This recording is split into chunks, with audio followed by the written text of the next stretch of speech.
see if a couple more people will join in. My name's Amaya, not Claire. I'm the Events and Communications Manager here at the Chamber. Just want to thank you guys for joining us today. Couple things just to give you guys a heads up. We are doing our golf outing is scheduled to be on June 28th. So check that out for sponsorship. If you'd like to sponsor or volunteer. We have a ribbon cutting. We have a new member of Every Kind of Beautiful here in downtown Lake Zurich, April 1st. Member Spotlight Marketing that you guys can go online and see. Every month we're doing theme marketing just to be one of our members. It's great, for $50 you get biweekly emails and social presence and our website. And then we have our annual Splurge Week. It's a retail week coming up May 1st to May 8th.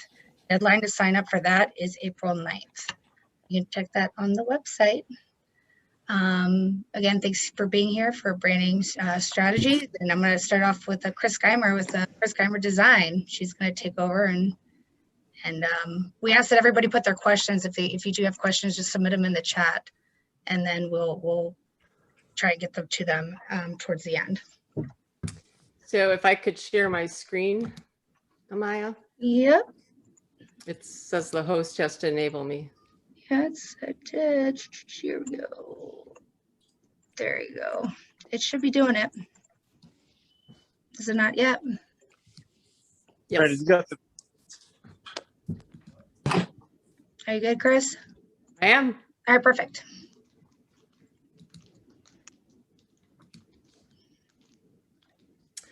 So welcome everyone. Thank you for signing up for our branding strategies today. We have three short presentations. Branding strategies is a huge topic. We're going to have three perspectives. Myself, Chris Geimer from Chris Geimer Design, going to speak to branding in general and some graphic design. And we have Alyssa Cukierski, who's going to speak to branding and social media. And then we have Kasia from Kasia Photography, who's going to tell you about some things to consider with photography in your branding. So I'm going to start off with some basics. I think everyone has an idea of what branding is. There's a kind of a general definition here on the left. You think of branding, you might think, everyone has a brand. That word is thrown around a lot.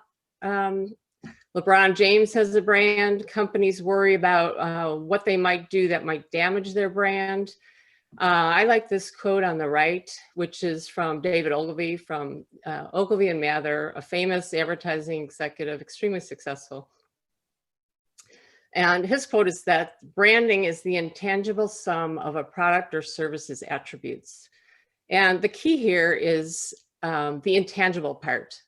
A brand is not a list of your product specs. It's creating a customer's perception of what your product or service is, how it relates to them, how they might benefit from it, and how it can be differentiated in their mind from somebody else who might have a similar product or service. So you want to create that intangible quality.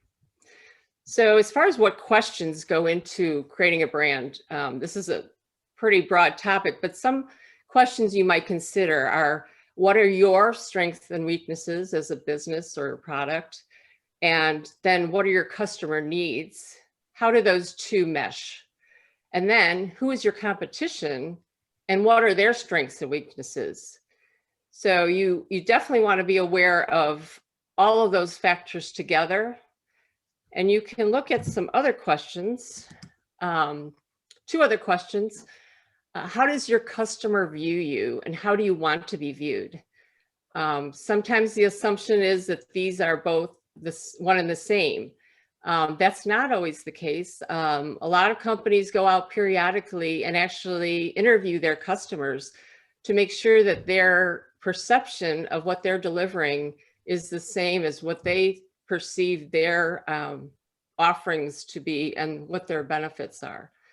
And that may change over time, especially with COVID. Some companies have reevaluated where they're going with their branding. This is kind of a visual walkthrough of AM Woodland Outdoor Design, who I work with, and how their visual branding has changed. In the upper left, in the orange and yellow, and then the black and white logo below it, when they started out, they were young. They were just, they developed this logo in-house.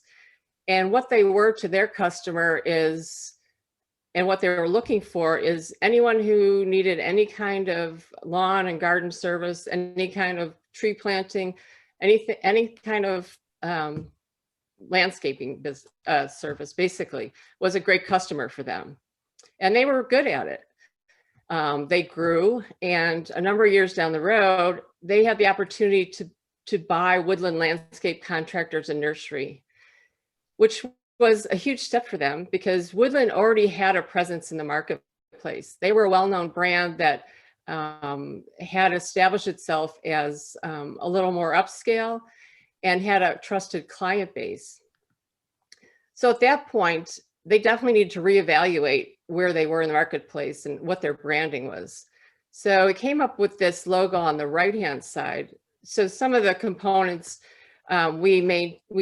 I pulled the W from Woodland because that's a unique and memorable character, and it helped transition the brand from the established business in the community that was Woodland and transitioned it to a more upscale look for this tree, which is a more contemporary design, and gave them a tagline, which can be very effective in their marketing. And they were now ready to go after the luxury outdoor living market. And that has been extremely successful for them.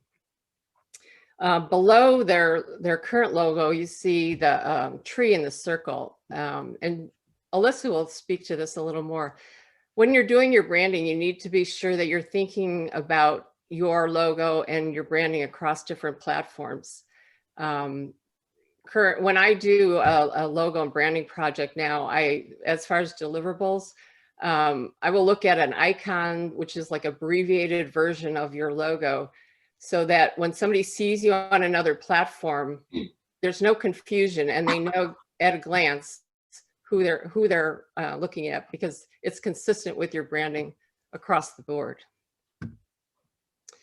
A quick equation, very basic, that you can think about in determining branding is your product or service, which is your offering, plus your target market.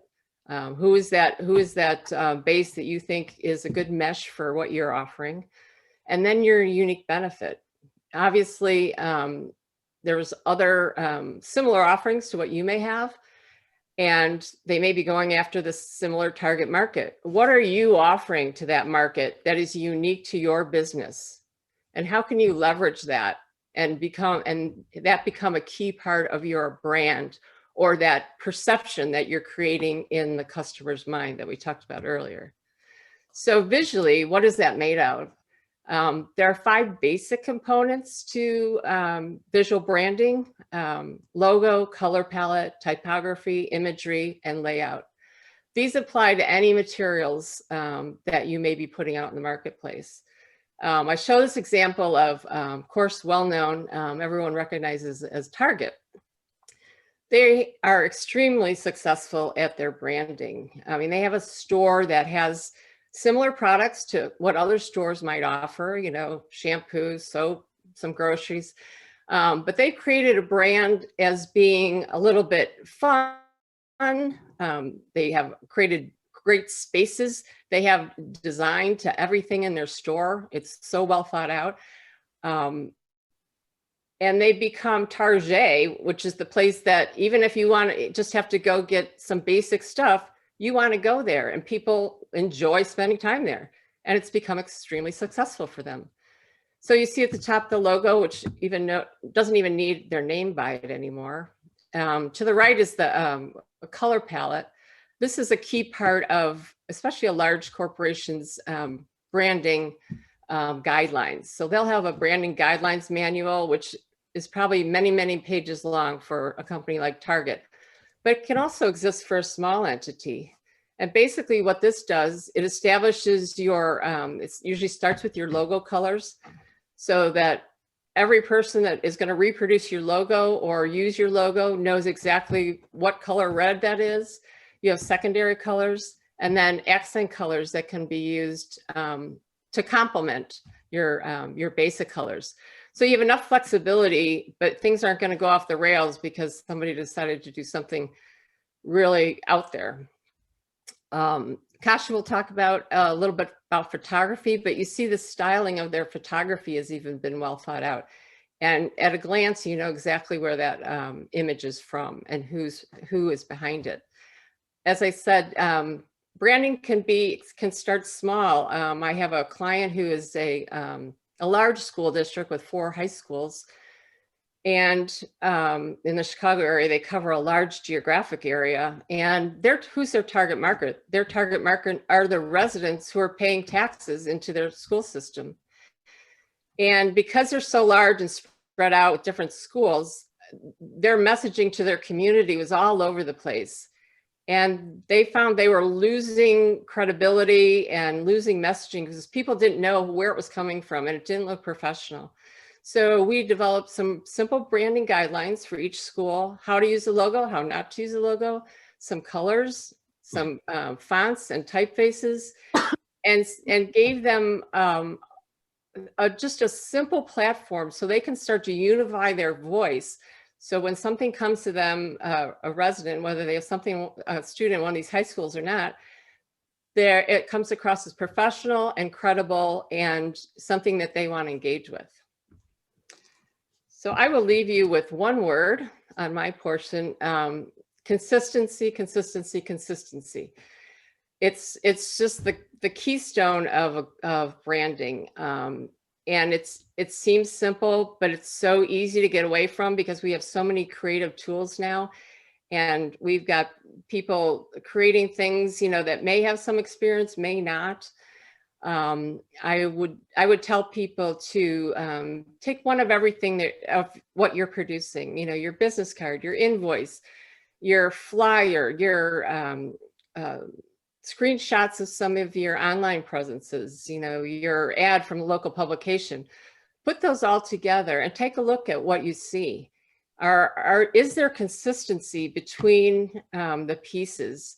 Is the logo being used in a similar way? Are there some things that are a little bit off kilter and you're not sure who that came from? Or do I always know that this came from this business and is under this brand umbrella? So if you see outliers, you can start to recognize where you might need to do a little work. And in the long run, it actually is much more efficient and cost effective because when you go to create that next piece or you go to put something on your website, you're not reinventing the wheel. You've already established some guidelines and you don't need to start from scratch. And all of that can help strengthen your brand and give you a stronger presence in your marketplace. So with that, I'm going to turn it over to Alyssa for branding for social media. Hi, everyone. So I'm going to talk a little bit about social media today. And social media is a great tool you can use for branding because it's a way that you can kind of shape the narrative. You know, Chris talked a little bit about how branding is the customer perception of you or what you think your perception is. And social media is a way for you to put that narrative out into the marketplace. And so it's inexpensive to do. So you can do this all on your own. It's really easy. So it's just a way to boost awareness in the marketplace. So I'm going to show you a few examples. Chris, if you could go to the next slide. We're going to talk about 4 things today, really high level. I'm going to talk about your identity, your audience, your content, and then a little bit about visual branding on social media. So when it comes to your identity, Chris talked about consistency being the main pillar of branding. As you can see, social media is an extension of your brand. So Slack, as an example here, you can see their website in the upper right-hand corner, and then you can see 3 of their social profiles, their Facebook, their Twitter, and their Instagram, all having the same colors, the same layout. They all have the same profile pictures. Facebook and Twitter use the same cover images. You can just see whether you visit their Facebook, their Instagram, or their website, or even use their platform or anything that they're putting out there, you know that this is Slack. And that's the key, is to be recognizable to your audience. So, and one thing I want to point out with Slack is that their social handle is @SlackHQ. So I think this is interesting because my guess is probably on one of the platforms @Slack was already taken. So they decided to go with Slack HQ, and they use that for all of the platforms. So I think that consistency is really important. So whether someone sees you on Instagram or Facebook, they're seeing @Slack HQ.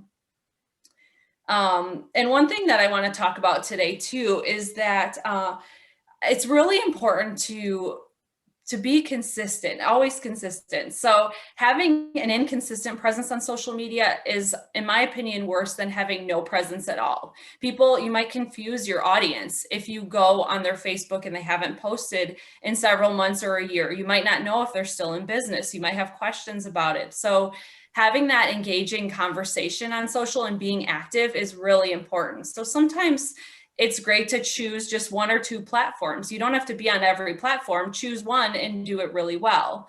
So that's another key thing when you're using social media for your business.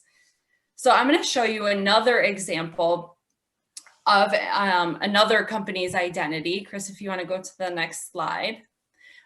This is Steinhafels, and they do a good job, but I think there are a few improvements that can be made when it comes to consistency. You see in the upper left-hand corner their website. You see their website banner. It's just the red text that says Steinhafels. And then over to the right, you see their Twitter and Facebook, which is Steinhafels is in white, and it kind of has that red oval behind it.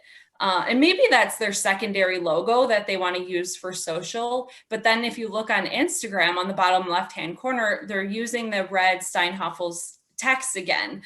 So it's not consistent across the platforms.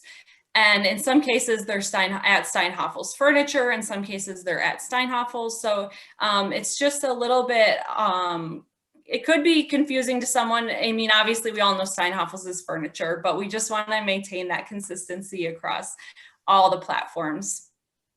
So if we want to go to the next slide, I'm going to talk a little bit about audience. So when you're doing social media, you want to think of each platform as having its own audience, because the users of each platform are very different. If you're doing Instagram, it skews a little bit younger, more visual. Twitter is more newsy.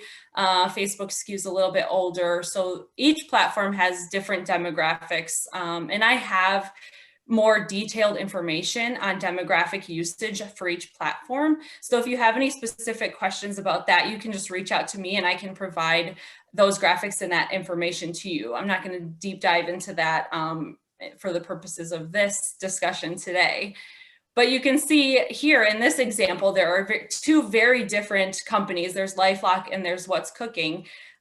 They do very different things, but they're both speaking to their target audience in their own unique way. LifeLock, is Norton antivirus identity theft protection. It's a little bit more formal, kind of businessy type of organization. And you can see that in their content, they're trying to speak directly to their audience. They're providing stats, how to stay protected during tax season, things like that. And you could see right on their Instagram, right on the image, who they're speaking to and what they're trying to say. And the same with What's Cooking. That's a recipe site. So you can see images of the final recipe. If someone went to their Instagram, they can easily scroll through and find something that is interesting to them that they want to make. So each one is talking to their audience in their own unique way and their own voice.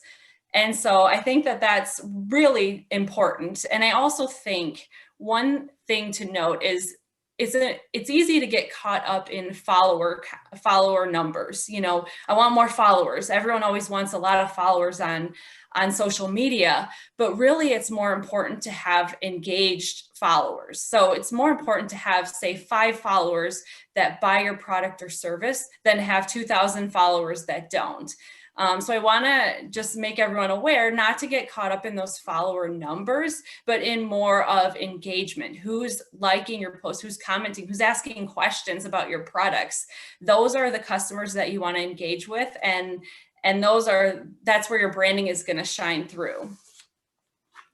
So now I'm going to talk a little bit more about content. I'm going to dive into Shake Shack's content just because I think they do such a good job and they leverage each platform to its fullest extent. So I talked about kind of thinking about your audience in different ways for each platform. And you can see here how Shake Shack does that. With a black image, black background is their Instagram. And you can see it's just an image. It's very visual. Their captions very short, very engaging. And then on the right, you see how they're speaking to their audience on Twitter. They're sharing a news article from NBC Los Angeles about a collaboration they're doing with a chef. They're tagging those necessary handles. Again, it's still their same tone of voice because you want to make sure as a brand that you're maintaining that, if you're lighthearted, if you're fun on social media, to be that way on all the platforms, always maintain that consistency in brand voice, but they're leveraging each platform in a really unique and interesting way. And you can see on the left, their Instagram account, they're using those same colors, the same imagery, so that really their branding is really shining through. And another thing that is important on social media is you can see on their Instagram that they're not necessarily they're not pushing their products all the time. They're not like, hey, come out and buy these fries, buy this sandwich right now. Their caption is happily retiring our skinny jeans. So it's kind of funny in a way that, they're obviously promoting their products, but they're doing it in a more fun way, in a more indirect way. And that's how you really increase your brand awareness. So you're not always at the bottom of the funnel trying to do that hard sell. Social media is more of a long-term process where you're kind of cultivating a relationship with your audience. And you do that through your content and through these unique and interesting captions that you're putting out there. So now I'm going to go a little bit deeper into visual branding. And this is kind of an extension of what Chris was talking about in using the logos and the color palettes and those types of things. Because as you can see, their Starbucks and Patty Wax candles here on the left, this is their Instagrams. They are using the same colors throughout. So it's really important if you use a filter on your images, use that same filter throughout. If you have a certain number, you can see Patty Wax candles, they're using pastels. So if you have certain colors that you're using for your brand, you can see on the left, the Starbucks green, you see that green everywhere in the logo, and even in their background and things like that. So you want to make sure that you're thinking of what colors you're using, whether you have light filters, darker filters, whatever that might be, that needs to come through in all of your images across social. And one thing that is really important on social is to leverage video. Videos perform really, really well on social media. So I have just a few quick tips on do's and don'ts when you're doing video branding on social media. And these are really similar to also what you should think about when you're doing content. But some things are specific to video here. And so you always want to understand who your audience is. We've talked about that. You want to talk directly to your audience in a way that they will understand who you are, what you're doing. Include a clear call to action. So if your video is meant to promote a product, and tell them where they can find that product, where they can buy that product. Always tell a compelling story. This is true on video and in social media in general. Your branding is your opportunity to tell your brand story. So you want to make that a compelling one. And don't be afraid to show a little personality. Everyone loves seeing your personality on videos on social media, whether you're doing Instagram stories or just a simple behind the scenes video. Make it fun, make it interesting, and show who you are as a brand. Always simplify your messaging and make it your mission to educate your customers and your audience. Again, we talked about with Shake Shack how they promote their products in a more indirect way. They're not always doing that hard sell, like, hey, come out and get your burger and fries today and don't forget your shake. But they're, talking about skinny jeans and all that type of thing. So make sure you educate in an indirect way. Always record your narration separately for your videos, because a lot of times you could have background music, background noise. You're not even, you don't even hear when you're first filming it, and then you hear it later on when you go to post it. So you can always record your narration separately and kind of overlay that on your video. Things to avoid: making it too long for social. And that's typically over 3 minutes, and even over 1 minute gets kind of long. People are scrolling through, they don't pause for a long time to watch videos. So make sure to keep it short. Like I said, keep it fun. Don't use salesy monotone language, avoid getting too technical, and then pay attention to that background noise. That's really important. So, just to sum it up, I'm going to sum it up with the same word that Chris used, and that's consistency in your branding. So branding, it's all about whether people visit you on social media, whether they get a newsletter, whether they go to your website or see your logo, they need to understand it's you. So that's the best way, and social media is a great way to, like I said earlier, tell your story in your own way. And so a lot of that on social media is visual, and I'm going to turn it over to Kasia now, who's going to talk a little bit more about photography. Welcome everyone, and thank you, Chris and Untitled Chamber, for having me. Next. So we scroll through our phones all day long, and all it takes is that one amazing image to catch our eyes and make us stop. That image is more attractive and has a wow factor that will bring our audience to your Instagram, website, and other social media. Visual storytelling has become an important trend in marketing. With the right visuals, brand stories engage customers by connecting them to see themselves in your story and identified with your brand. In fact, your visual story is often the first thing that potential customers relate to and what can separate you from your competitors. Photos help you tell your story quickly with the impact and emotion. Having unique and authentic images communicates who you are and what do you do for your clients. They allow your clients to get to know you and build a personal connection with you and your brand before even have you spoken to them. Next. Yep. Featuring the right images on your website can impressively improve your conversation rate. A case study found that simply changing a selfie image to professional image on a website increased conversation by over 40%. Building a brand with photography involves creating desire, being consistent, reflecting the personality of the brand, and showing product clearly.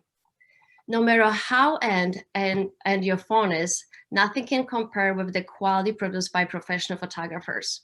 The technical knowledge, creativity, and connect with the high technology cameras promise you of high quality images that carry a distinct style, composition, visual writing, and appeal.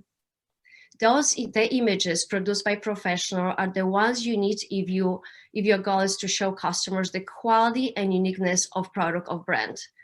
As you can see on the slide, there's little samples of websites and the images that people try to do by themselves, and some done by professionals. So I'm sure we can all agree which one are more appealing and attractive to our eye.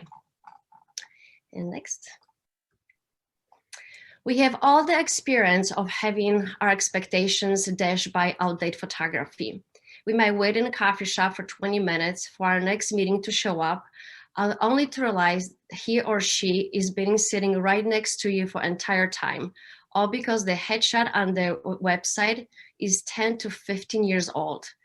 Photography works the best when you refresh it every 18 months to 2 years. To make your business look best, you want a range of consistent, well-crafted photos that will keep your business looking tip-top across all your marketing material over time, including your headshot. When you and your team can be seen throughout your marketing and your brand, potential clients will be able to see who you are and who they're going to be working with. They give them a glimpse into the process and imagine themselves being part of the experience working with you. Next. Many business owners tend to think twice before spending on professional photographers.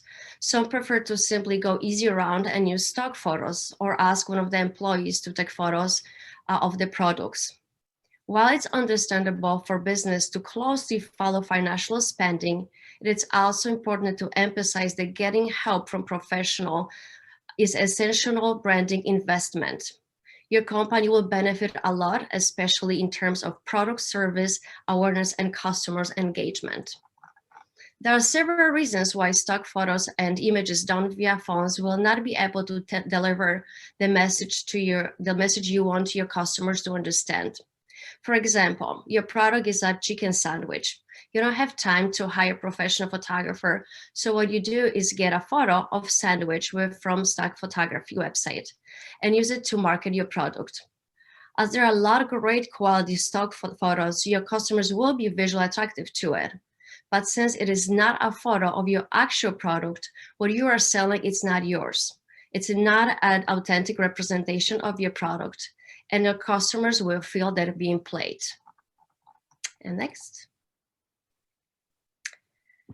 Once you decide to work on your branding and update your website and hire professionals and professional photographer, it's important to plan well your photo shoot. You probably don't need to know all full list of the shots you will take. Your photographer will likely help you with that, but it's good to come with a basic outline and plan what types of photos you need before you start taking them. This might include headshots of you and your team, photos of your desk and surrounding workspace, collaboration of your team, snaps of office docs, individual shots of each of your products, and other general ideas. Be assured you and your photographer will correct pick style matching to your brand. It is not going to make any sense to take photos with vintage props with more modern look of your brand. Each platform has different requirements of the dimension of images. So make sure your photographer knows what way to shoot so you can use your images where you need to use them. You are wondering where could you possibly use all those photos, and you will want to get your money worth it if you're investing in a photographer. So here's a few ideas for how you can use those images once you have them. As social media's profile photos, for Instagram photos and stories, to show who you are on your About page, to show your process on one side of your business card, on the team page of your website, for a client thank you note, and in your email signature, the options are endless. Those images will representing you, your company, and your product, and we will be recognized by your client across all the social medias and other platforms. And last but least, be sure you will connect your photographer with marketing team, writers, social media supporters as Alyssa, or your branding specialist as a Chris. Talk about your product, your vision, your audience, and the most important, about your branding. With the right team of specialists, your company branding and future success will be in good hands. Thank you.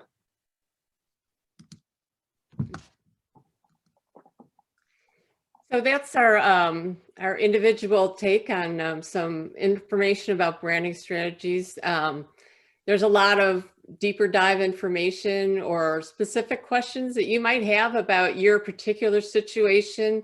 I personally give free consultations when people sometimes just don't know where to start.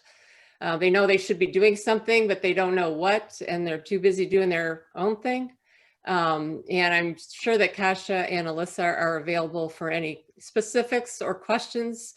We're pretty approachable, I think. Yeah.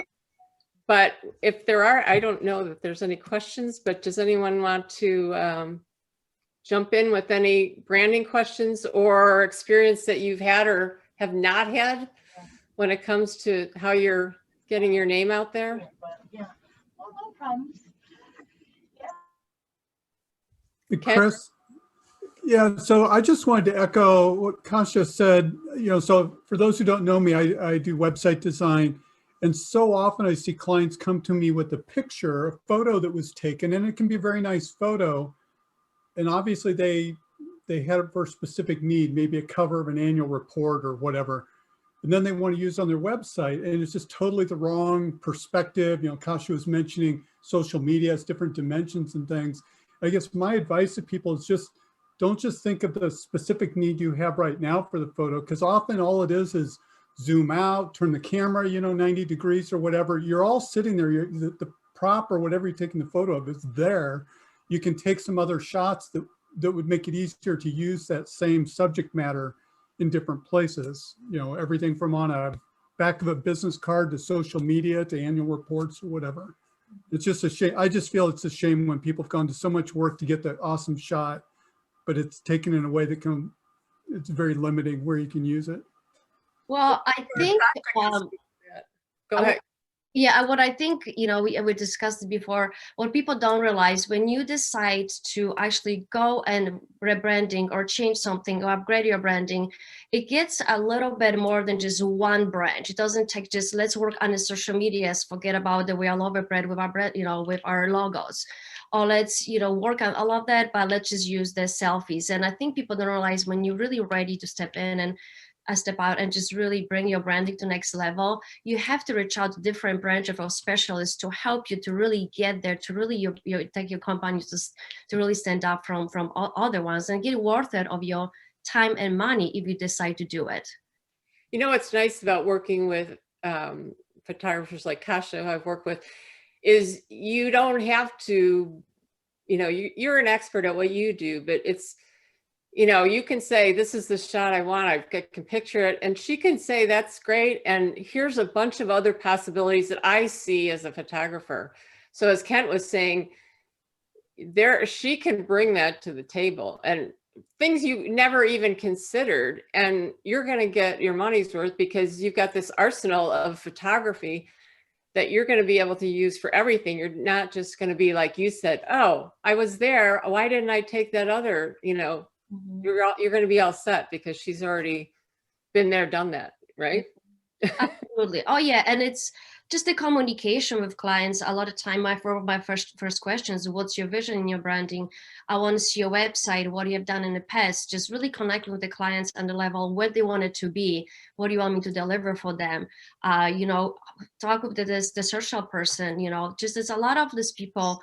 It take it, just to connect with them and be sure we deliver for them. Something's going to be beneficial for them and really brings this wow factor.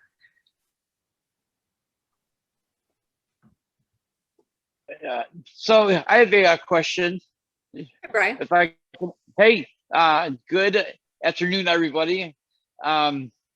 So my question kind of is, when there's probably not a right time to rebrand or upgrade the logo, the name, make it a little bit better and not so much better, but is there a right time that a company should better their brand if they're stubborn like me? Like you guys hit it kind of on the head. Let it go, Brian. You're not asking for a friend. So I can jump in on that a little bit. Yeah. And then, Alyssa and Kasia, if you want to jump in. So it is definitely worth some thought. You don't want to go, oh yeah, I think, it would be cool if we actually upgraded to this different color, our logo in a different color, and just start throwing it out there. You definitely want to think, if you're going to do a pretty substantial rebranding, more than a little tweaking, that could be a huge opportunity for a launch. And you want that to be well thought out, because again, you don't want that to appear one place 1 month and then your old stuff appears somewhere else for a while, and then all of a sudden it pops up somewhere else. It can be a huge marketing opportunity for you to get out there to your existing customers and say, hey, we're here and this is what's new with us, and to acquaint with new customers who don't know you yet. I've also worked with customers, I'm currently working with one who took on another entity, and they were very married to their logo, which needed some updating. And we came to the conclusion that we revamped the logo, so it's just more usable, it's more contemporary, it fits with the other company entities more. And because it has some similarities, they have a lot invested in clothing, trucks, all the stuff with the logo on it. It would be a huge expense, which is another consideration. It can be very expensive to do a wholesale rebranding. They're going to gradually bring their new logo in on, they're going to use their existing, because the new update is similar enough, they're going to do a gradual upgrade. So those are kind of two different approaches. If Alyssa or Kasia want to jump in on that. The thing that I was thinking about, you know, when you want to do a rebrand, it needs to be intentional. Mm-hmm. So like, I think just to echo what Chris was saying, you want to think about it from a complete perspective. Think about social media, think about photography, think about your website, every single newsletter you put out, you know, everything that you're putting out there, and think about how the way you want to rebrand will support all of those materials. Right. And if you think it might not, or you're just doing it for the sake of rebranding, it might not be the right time. But if there's, like, if you want to become more modern, there's a lot of different ways you can rebrand, or reasons you can rebrand, but just be intentional about it and really think from a wholesale perspective how that will look in the marketplace. I would like to add, Brian, to your answer for your question. So definitely, like as Alice said, you don't have to do dramatic change. Maybe do a little bit like Chris over the years work with I Am Woodland, you know, slowly change a little bit. I can give you, for example, from my own personal experience, I switched completely overnight after 15 years having the same logo. I work with Chris and I came back to her, I'm like, I'm ready, I want to change for something. We completely changed everything.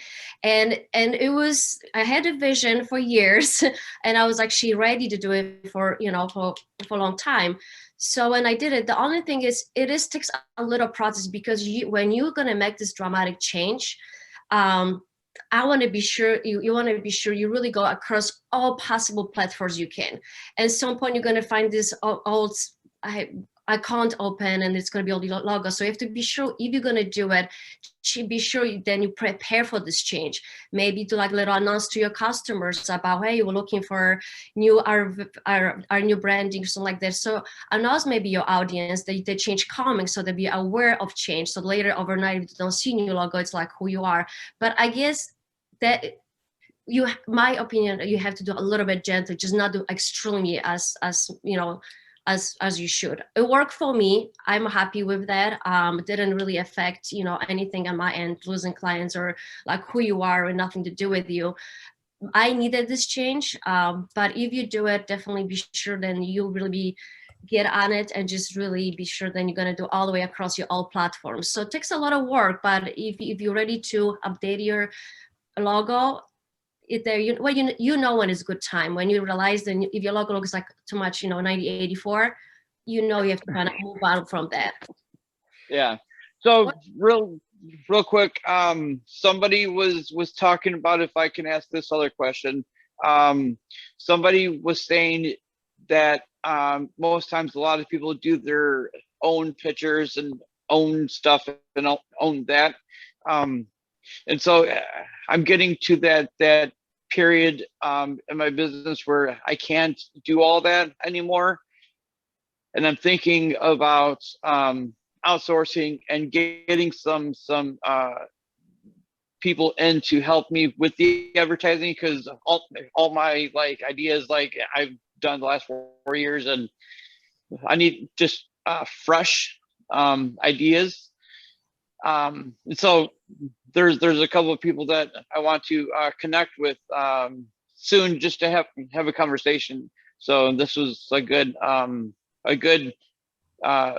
lunch meeting. Oh.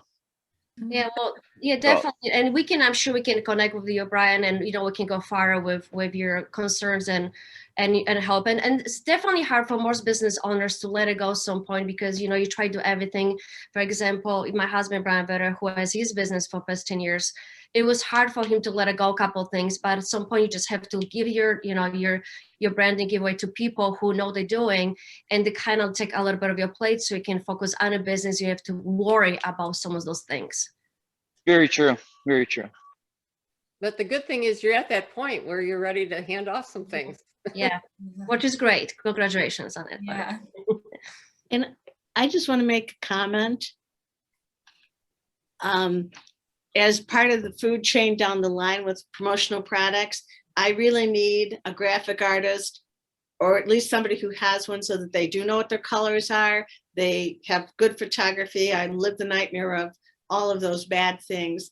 But the question I have, and maybe it's more Alyssa, is videos.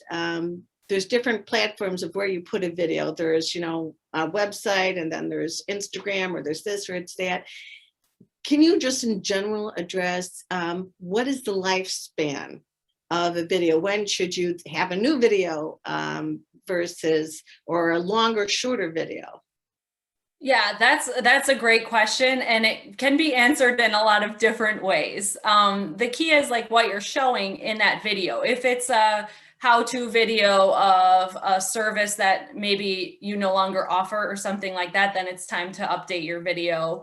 If it's a product you're always selling and always seems relevant, it could probably last a long time for you. The thing is, technology is always updating. And so you can always tell when you see an outdated video versus an updated one. So I think it's important pretty frequently to update videos. And these days, especially with smartphones and the things that we have at our fingertips, it's so easy to kind of capture those videos that you're looking to capture pretty easily and quickly. And as far as length, social media always needs to be very short.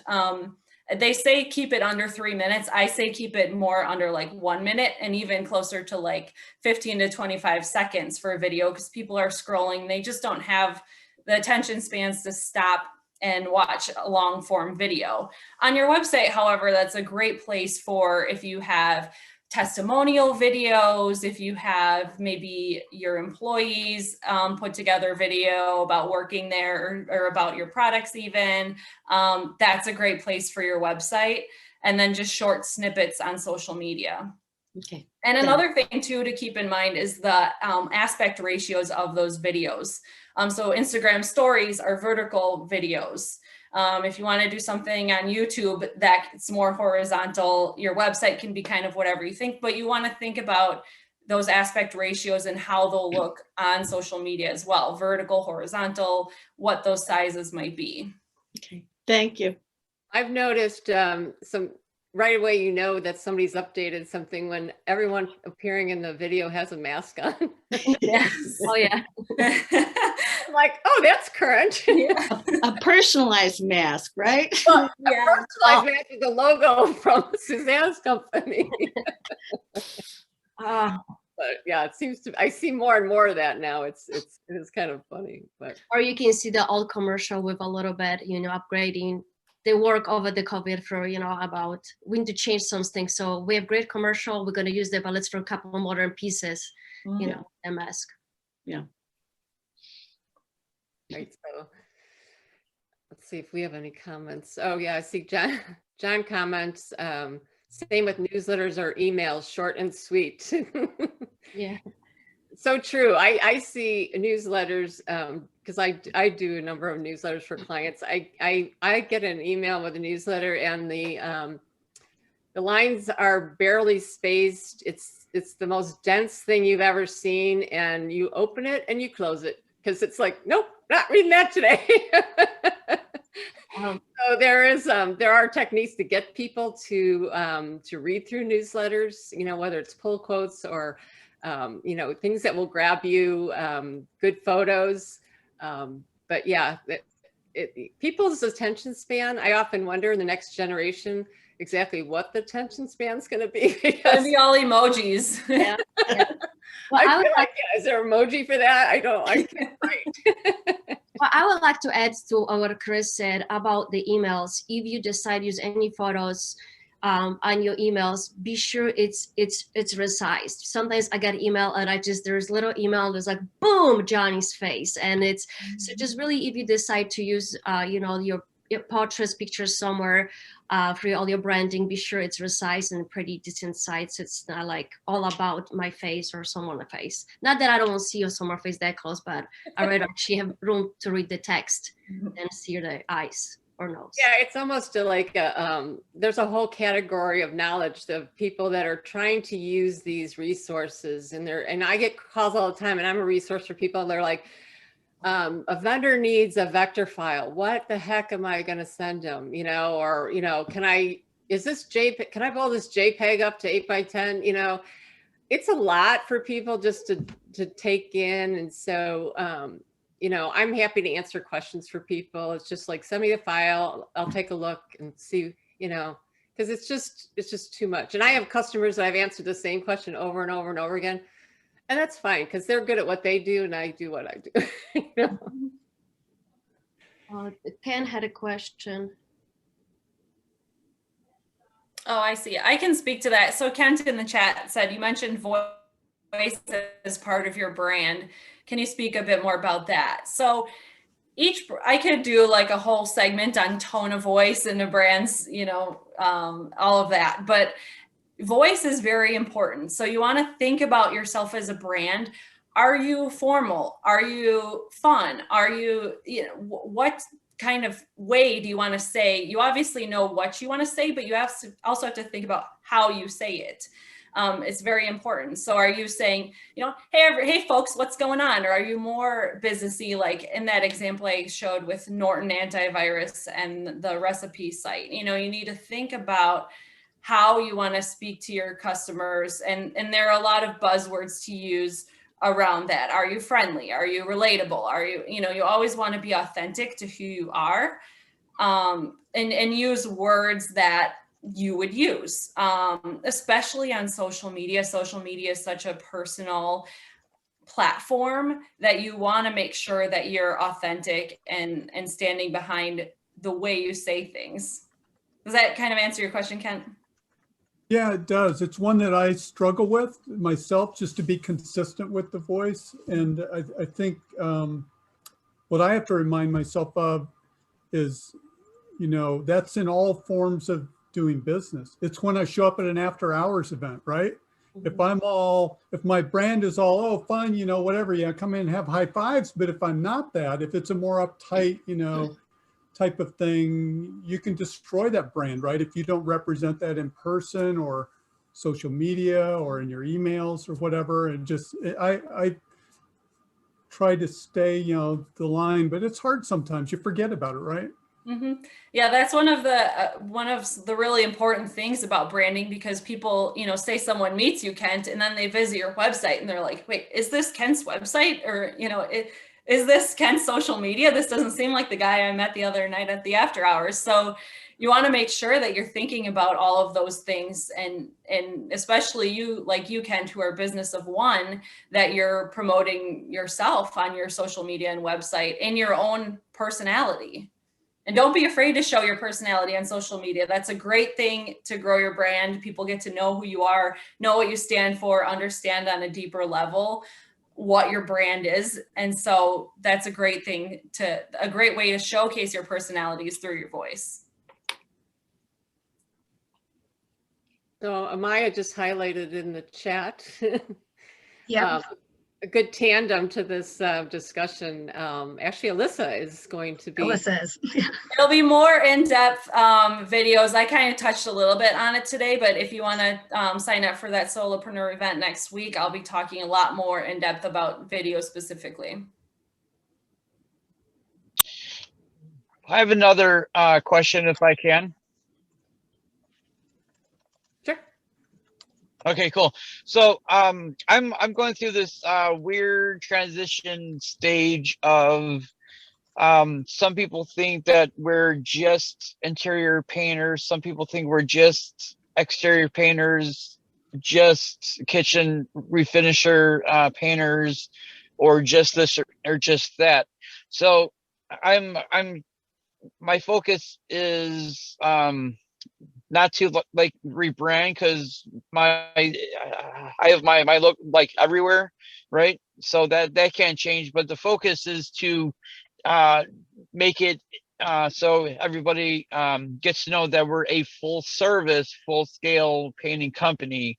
And I've been trying to do it, of course, on my own, and it's worked a little bit, but not as much as I don't have marketing, business classes or whatnot. So now, like I said, mentioned before, reaching out to better understand how to come at that approach, through videos, through this and through that. So now I've been doing videos like you guys were talking about, of saying that we are a full service, but the signs and vans and everything else doesn't really say everything. Is just you know what I'm saying?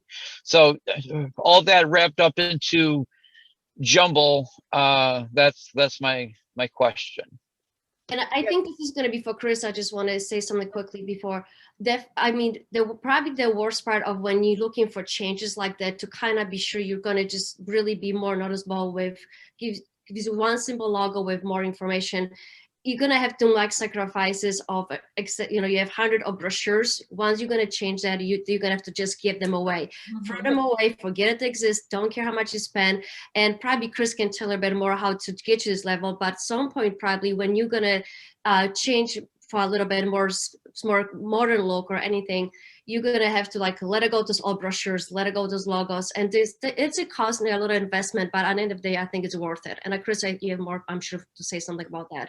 Yeah, I mean, obviously it's something to evaluate and put in a plan. You're not just going to throw something out there, but there are ways to that I can think of. One way that a lot of people would handle it is a tagline that plays off your current reputation and gives a clue that you have expanded services.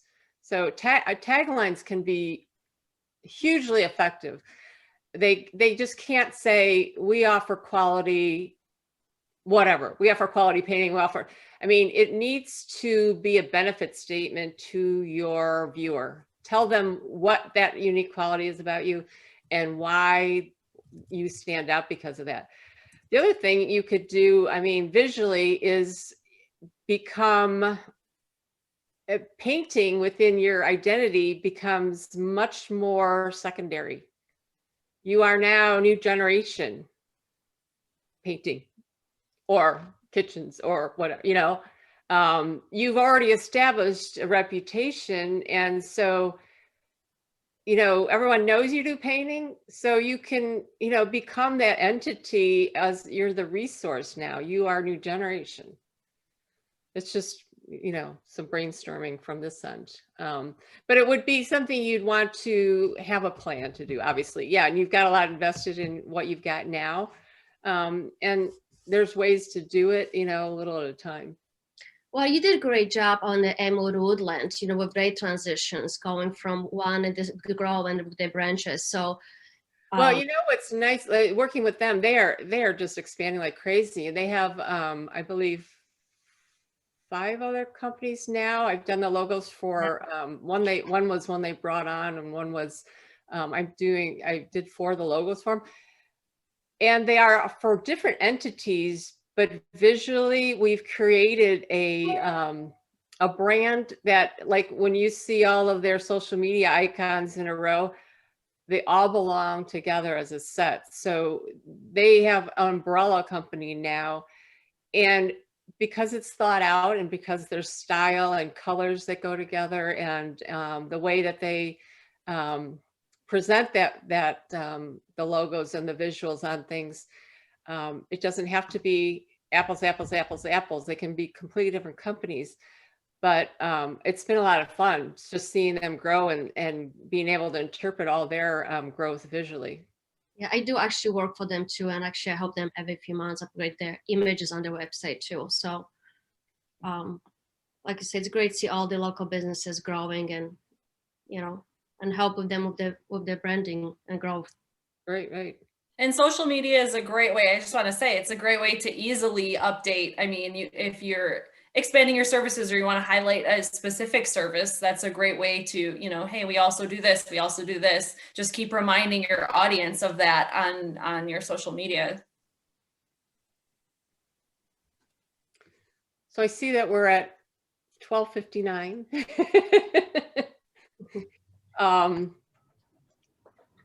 I just want to thank everyone. I was just talking, but this was a joint effort between myself and Alyssa and Kasia. So I hope everyone enjoyed it, and thanks for your attention and your lunch hour. Thank you guys. Great job. Much. Thank you. Great job. Thank you. Next time we'll have lunch, right? Yeah. We can only hope. Otter. I can only hope. Thank you, guys. Thank you. Bye-bye.